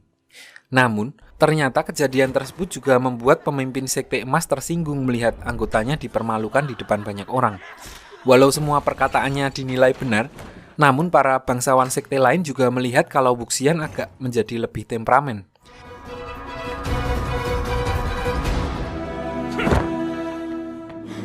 Di sisi lain, saat Wuxian dan Wenjing sampai ke tempat tahanan perang, di sana mereka mengumpulkan para petugas dan ternyata banyak sekali anggota Sekte Wen yang tidak ikut berperang yang mati di situ. Dan Wenning adalah salah satunya. Di sini karena panik dan ketakutan, para petugas dari Sekte Wen malah menghabisi semua Sekte Wen yang tersisa di situ untuk menghilangkan jejak.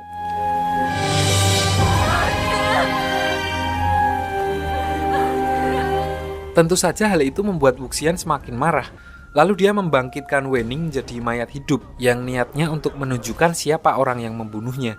Namun di sini Wenning malah tidak terkontrol dan menghabisi para anggota Sekte Emas yang berada di sana.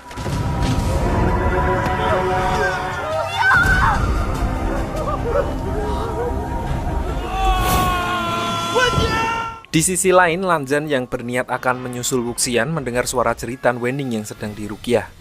Namun saat dalam perjalanan menuju tempat itu, dia bertemu dengan Wuxian yang berniat akan pergi mengasingkan diri bersama dengan orang-orang tua dari Sekte Wen. Di sini Lanzan sempat menyuruh Wuxian untuk memikirkan ulang keputusan tersebut. Namun Wuxian seperti biasa tetap kekeh dengan keyakinannya. Di sini dia juga bersumpah akan memerangi sekte manapun yang menzolimi sekte lain.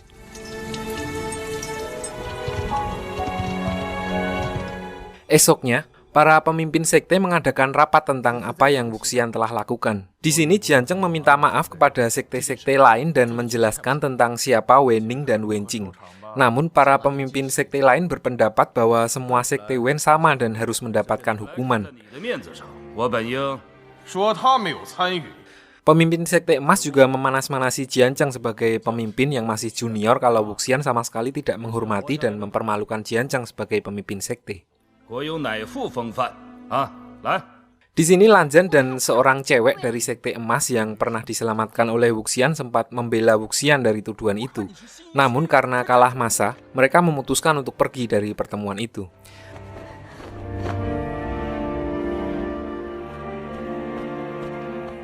Balik ke Wuxian setelah beberapa hari di pengasingan, dia dan Wenjing bermaksud untuk menghidupkan kembali Wenning dengan menggunakan kekuatan segel harimau Yin dan membangun kembali sekte Wen di daerah itu.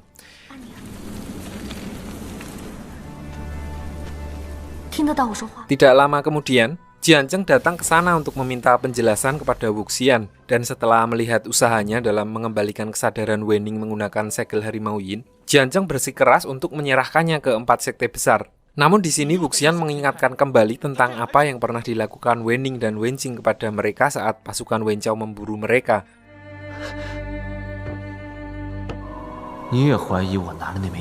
Dan akhirnya sampai di sini mereka berpisah.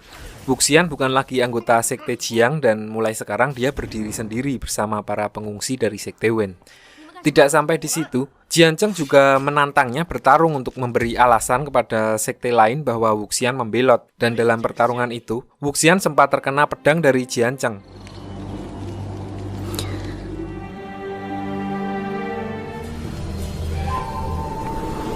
Di sisi lain, Jiang Li yang belum tahu tentang kejadian itu akhirnya menikah dengan putra mahkota Sekte Emas.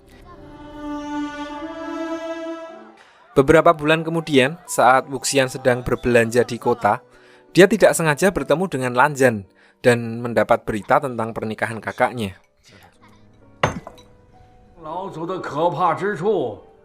Lalu beberapa saat kemudian salah satu jimat pembatasnya terbakar yang menandakan kalau ada sesuatu yang terjadi di desa pengasingan. So mereka berdua langsung OTW ke sana. Singkat cerita, setelah sampai di sana, Desa tersebut diserang oleh roh-roh jahat dan di sisi luar desa diperlihatkan Wenning yang sedang mengamuk.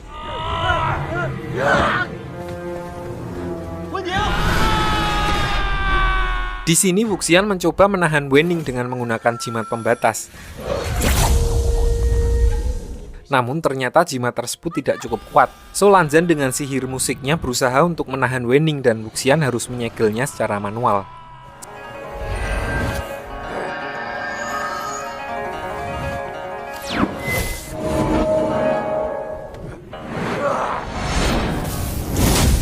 Sampai di sini Wenning akhirnya tersadar dan mereka kembali ke desa. Sesampainya di desa, diperlihatkan kalau Lanzan sangat mengkhawatirkan keadaan Wuxian dan dia mulai memahami akan alasan Wuxian menolak untuk menyerahkan segel harimau Yin dan para pengungsi dari Sekte Wen. Di sisi lain terlihat keadaan Wenning yang sudah stabil dan mereka merayakannya dengan makan-makan.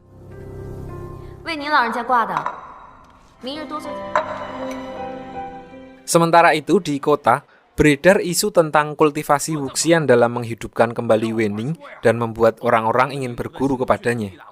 Hal itu juga membuat munculnya orang-orang yang mengambil keuntungan menggunakan namanya. Suatu saat ketika Wuxian sedang pergi ke kota untuk menjual hasil panen, dia bertemu dengan Jian Cheng dan mereka pergi untuk bertemu dengan Jiang Li. Di sini Jiang Li sengaja bertemu dengan Wuxian untuk mengatakan secara personal bahwa dia sudah menikah dan sekarang sudah mengandung. Di sini dia juga membawa makanan kesukaan Wuxian, sayur rembang gedang, dan mereka bertiga makan bersama.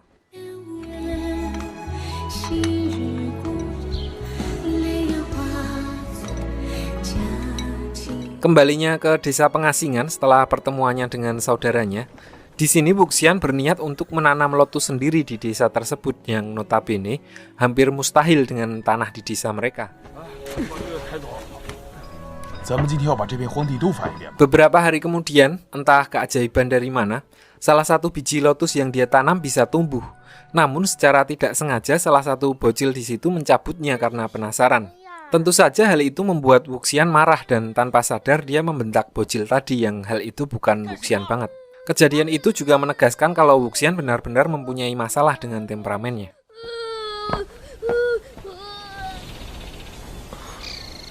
Lalu beberapa bulan kemudian, saat Wuxian berbelanja di kota, dia mendengar bahwa Jiang Li, kakaknya, sudah melahirkan seekor anak laki-laki dan Sekte Emas mengadakan pesta tasyakuran 7 hari berturut-turut.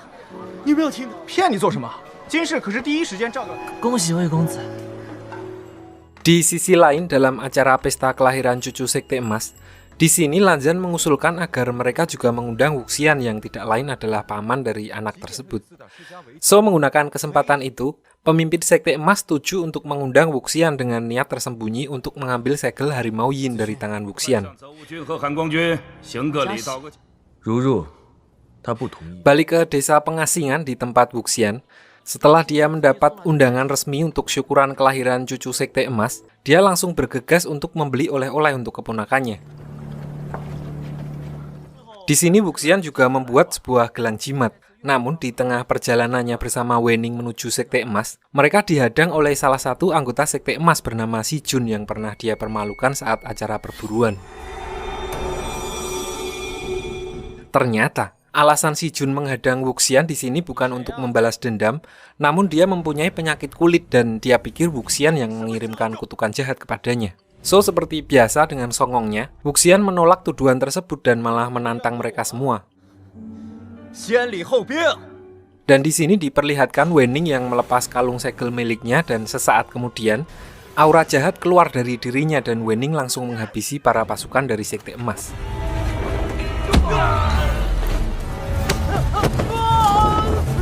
Di tengah keributan itu, Si Jun mengambil kesempatan untuk menyerang Wuxian yang membuat hadiah yang seharusnya untuk keponakannya jatuh.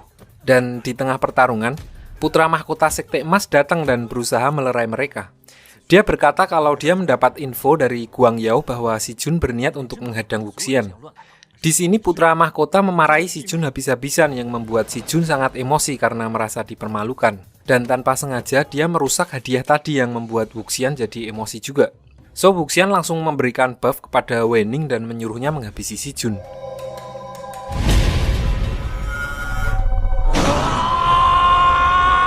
Namun entah kenapa, kayaknya Wenning ngebug yang membuatnya salah sasaran. Dia malah menyerang putra mahkota yang juga ayah dari keponakannya.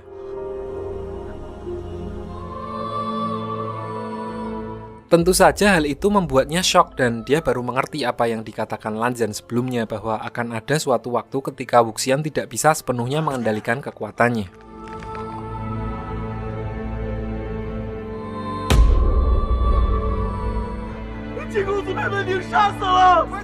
Di sisi lain, di acara Sekte Emas saat Lanzan dan Jianzheng sudah menunggu terlalu lama untuk acara tersebut, di sini mereka berbicara dengan Guang Yao dan akhirnya Guang Yao menceritakan semuanya. Dan beberapa saat kemudian, salah satu pasukan yang tadi menyerang Wuxian sampai di sana dan memberi kabar bahwa putra mahkota dibunuh oleh Wenning.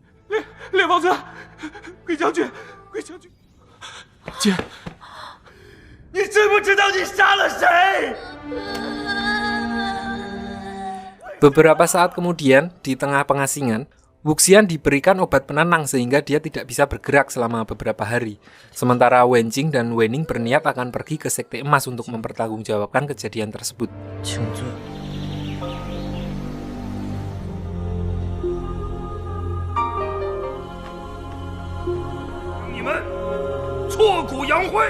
Beberapa saat kemudian, saat efek obat penenang pada Wuxian sudah hilang, diperlihatkan karena rasa bersalahnya yang begitu dalam, dia pergi ke Sekte Emas dan berharap untuk bertemu dengan kakaknya, Jiangli. Namun ketika sampai di sana, dia mendapatkan fakta bahwa semua pengungsi dari desa pengasingan sudah dihabisi dan saat ini Wuxian adalah musuh semua orang.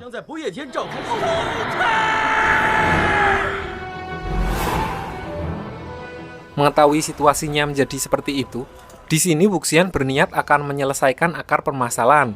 So, dia pergi menemui para pemimpin sekte yang sedang berkumpul di klan Wen, melakukan rapat untuk operasi perburuan dirinya.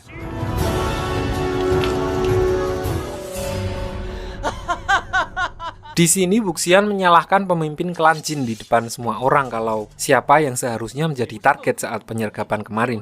Karena di sana Wuxian hanya membela dirinya dari orang-orang yang memprovokasinya dan akhirnya membuat putra mahkota Sekte Emas terbunuh. Dan di sini di tengah perdebatan tersebut, ada salah seorang di antara mereka yang melepaskan anak panah dan mengenai Wuxian. So, otomatis hal itu langsung memicu peperangan antara Wuxian dan seluruh sekte. Di sini Wuxian menggunakan roh jahat untuk menyerang mereka dan membuat mereka jadi perang sendiri-sendiri. Di tengah-tengah peperangan itu juga diperlihatkan para roh jahat tidak menyentuh sekte Jiang sama sekali dan beberapa saat kemudian, Lanzan datang untuk berusaha menghentikannya.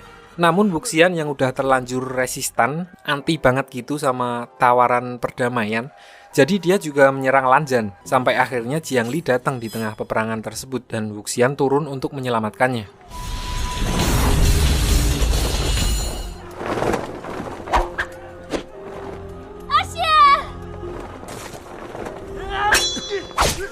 Namun tanpa diduga, ada orang lain yang mempunyai kemampuan seperti Wuxian dan menggunakan mayat hidup seperti saat mereka melawan Wen Rohan kemarin yang menyerang siapapun tanpa pandang bulu.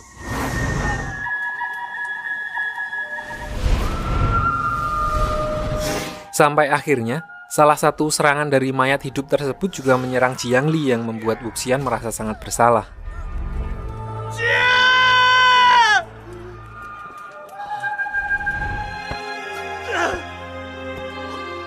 Lalu pada saat Jianzheng dan Wuxian akan membawa Jiangli untuk diselamatkan, salah seorang anggota sekte lain berniat menggunakan kesempatan itu untuk menghabisi Wuxian dari belakang. Namun, Jiangli yang melihat hal itu langsung mendorong Wuxian yang membuat serangan orang tersebut malah mengenai Jiangli dan membuatnya husnul khotimah.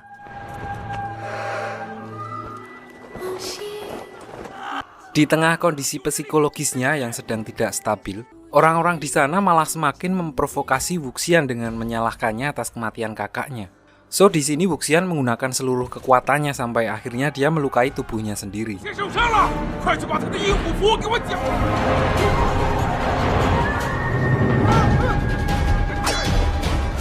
Sampai di sini, dia memutuskan untuk membuang segel harimau Yin dan dia melihat alasan kenapa apapun yang dilakukannya selama ini tidak pernah sejalan dengan para pemimpin sekte lain. Karena dari awal mereka dibutakan oleh keinginan mereka untuk memiliki segel harimau Yin untuk mereka sendiri.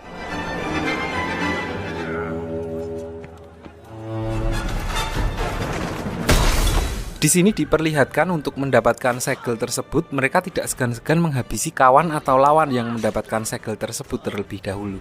Mengetahui fakta itu, di sini pertama kali Wuxian seperti merasa tidak ada kesempatan lagi dan menyerah dalam hidupnya, dan bermaksud untuk on goal atau bunuh diri dengan menjatuhkan dirinya dari atas sebuah jurang.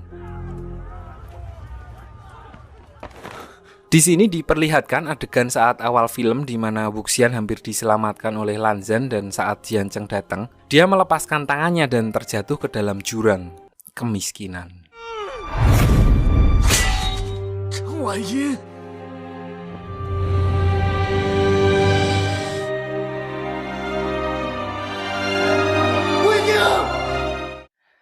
Kembali ke 16 tahun sesudah peristiwa tersebut, saat Wuxian dihidupkan kembali menggunakan tubuh orang lain, di sini Lan Zhan mengenalinya dan dia berkata kalau Jian Cheng lah yang pertama mencarinya di dasar tebing dan berharap kalau Wuxian masih hidup. Paginya saat sedang mandi di sungai, mereka mendapat laporan tentang hantu pedang yang mereka bawa di part 1 kemarin mengamuk. So mereka langsung menuju TKP dan menggunakan sihir musik mereka untuk menjinakkan pedang tersebut.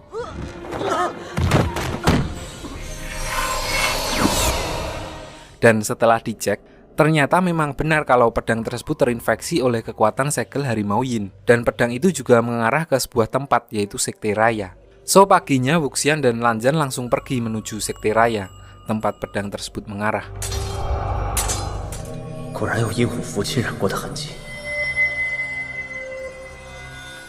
Singkat cerita, sesampainya di Sekte Raya, dia bertemu dengan seorang pedagang yang menggunakan gambar Wuxian 16 tahun yang lalu untuk menolak bala. Dan diperlihatkan gambarnya malah agak lebih mirip saya daripada Wuxian.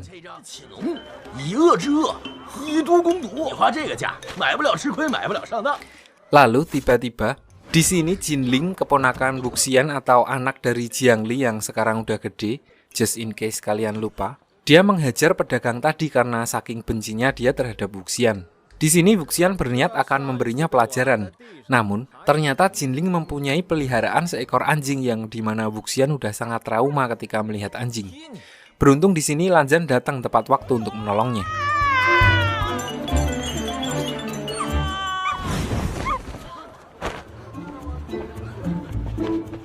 Setelah itu, mereka kembali ke pedagang tadi dan menanyakan apakah ada hal yang aneh yang terjadi di Sekte Raya belakangan ini. Lalu pedagang tersebut menceritakan kalau di balik sebuah bukit di sana, ada sebuah tempat yang rumornya dapat memakan para kultivator yang pergi ke sana. So, tanpa menunggu lama, mereka langsung pergi untuk mengecek tempat tersebut. Sesampainya di sana, mereka mendengar suara gonggongan anjing milik Jinling tadi yang terlihat resah by payung teduh. So sampai di sini mereka langsung masuk untuk mengecek apa yang terjadi di dalam. Singkat cerita, di dalam mereka menemukan peti-peti yang berisi senjata. Di sini menggunakan sihir musik milik Lan Zhan yang dapat berkomunikasi dengan roh di sekitar, mereka mendapatkan info kalau ada seorang pemuda dari Sekte Raya yang baru saja datang dan terkubur di balik sebuah tembok. So, berbekal informasi tentang lokasi di mana pemuda itu dikubur, Lan Zhan dan Wuxian langsung menolongnya dan ternyata pemuda itu adalah Jinling dan beruntung dia masih hidup.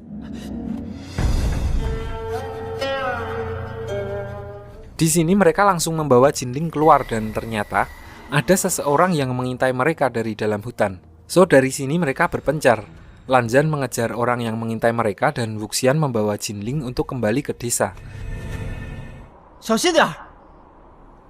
Namun di tengah perjalanan, Wuxian merasakan ada yang aneh pada kaki Jinling.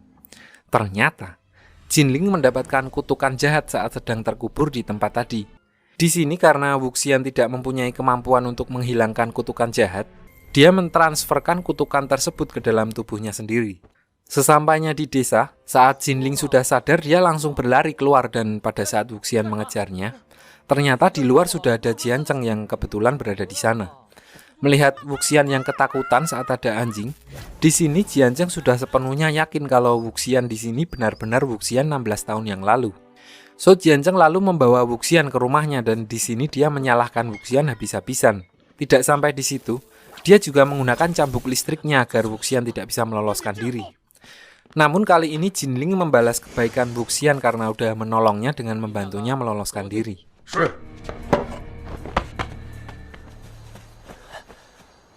Singkat cerita, setelah dibebaskan oleh Jinling yang masih belum mengetahui identitas Wuxian yang asli, di luar dia bertemu dengan Lanzan, dan di sini Lanzan sudah menemukan orang yang mengintai mereka waktu berada di bukit, yaitu Huaisang, teman sekelas mereka waktu berguru di Sekte Gusu. Diceritakan pada masa sekarang, Huaisang memimpin Sekte Raya menggantikan kakaknya yaitu Golok Merah yang udah meninggal.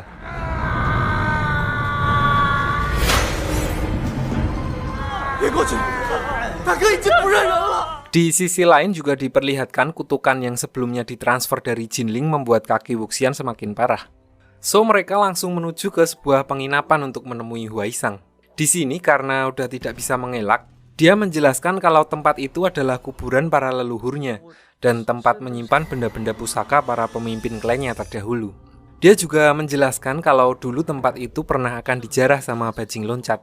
Namun mereka semua malah tewas terbunuh oleh golok pusaka yang ada di sana. Dari situ, dia memanfaatkan kejadian tersebut untuk menyebarkan cerita tentang kuburan yang memakan manusia agar tidak ada lagi yang pergi ke sana.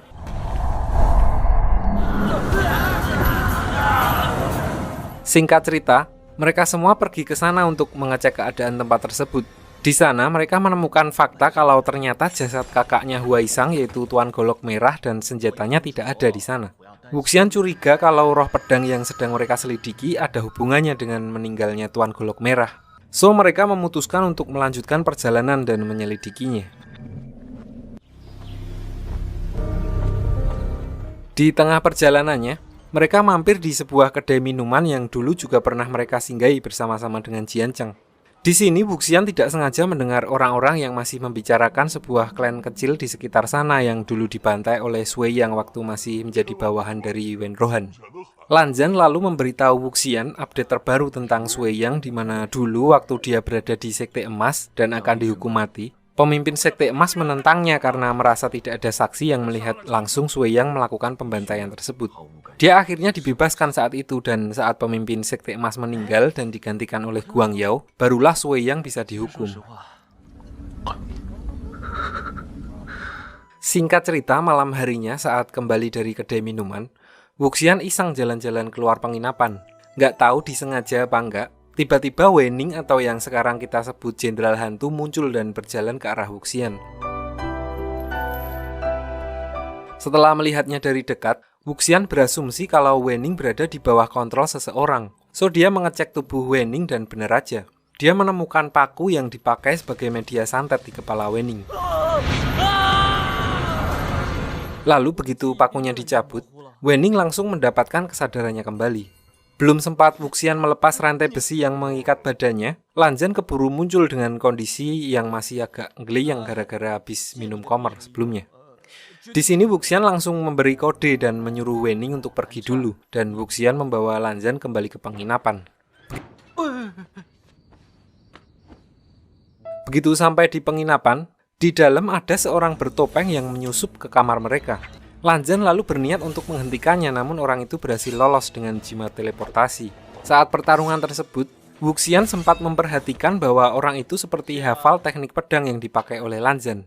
Dia curiga kalau penyusup itu adalah orang dekat yang kenal dengan mereka berdua.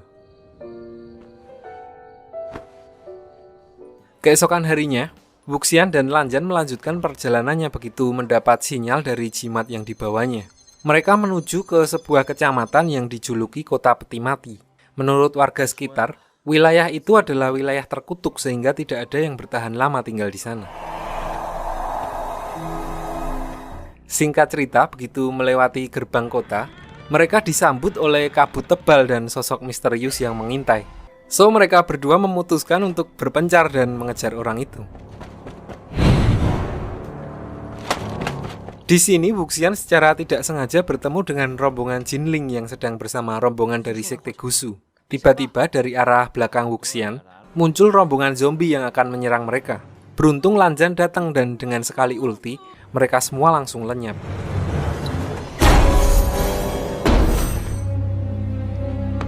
Di sini Wuxian agak heran karena seharusnya zombie-zombie itu berasal dari segel harimau yin yang diciptakannya dulu. Dia curiga ada orang yang menggunakannya, namun karena pecahannya belum sempurna, maka zombie-zombie itu mudah dikalahkan. Lalu tiba-tiba muncul sosok yang sebelumnya menyelinap ke penginapan mereka. Nggak pakai lama, Lanjan langsung menyerang sosok tersebut karena pertarungan mereka sebelumnya belum selesai.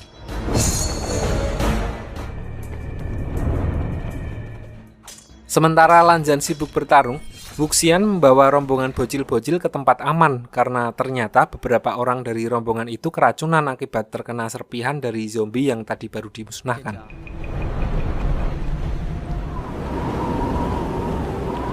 Wuxian lalu meminta izin meminjam dapur kepada salah satu warga di sana untuk membuat jamu penawar racun.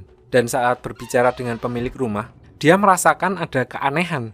Namun di sini Wuxian hanya berpesan kepada rombongannya untuk berhati-hati dan menjaga sikap, karena mereka sedang berada di wilayah yang asing.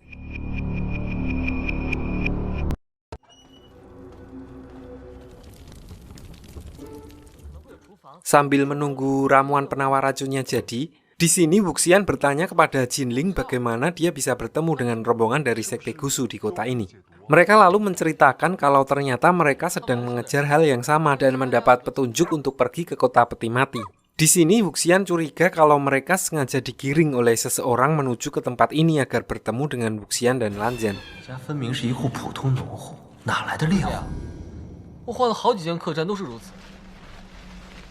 Lanjut saat sedang membagi-bagikan ramuan, tiba-tiba dari luar terdengar langkah kaki. Dan setelah ngintip, wah! Sosok yang awalnya mereka kira hantu, ternyata adalah seorang perempuan buta yang sedang terluka. Namun begitu mereka bertanya, orang itu malah bertingkah aneh dan langsung pergi begitu saja. Lalu gak lama setelah perempuan itu pergi, muncul satu orang lagi yang terluka dan keracunan juga. Setelah diselamatkan dan dibawa masuk ke dalam, mereka baru sadar kalau ternyata orang itu adalah Xing Chen, salah satu dari dua kultivator yang dulu menangkap Sui Yang.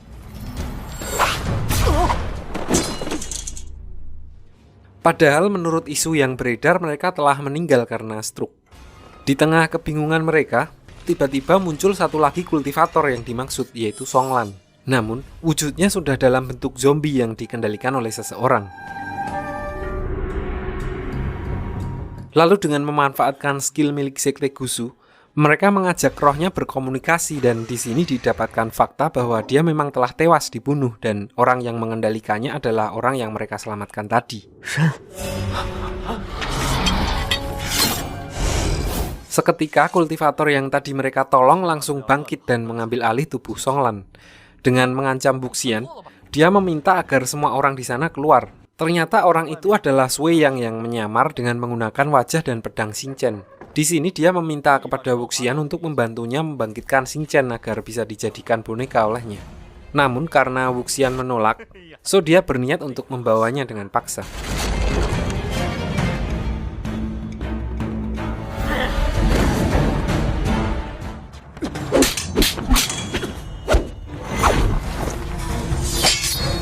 Lalu, di sini Lanjan muncul di saat yang tepat. Dia langsung mengambil paksa pedang Xing Chen dari tangan Sui Yang dan melawannya. Sementara Wuxian membawa rombongan bocil ke tempat aman.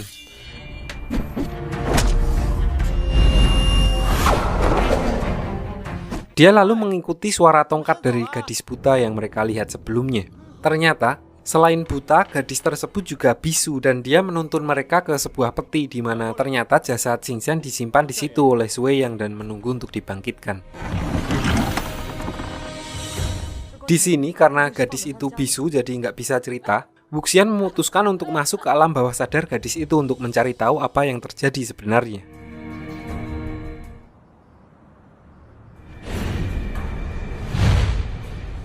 Diceritakan 16 tahun yang lalu bersamaan dengan meninggalnya Wuxian, Xing Chen mendonorkan kedua matanya untuk Songlan karena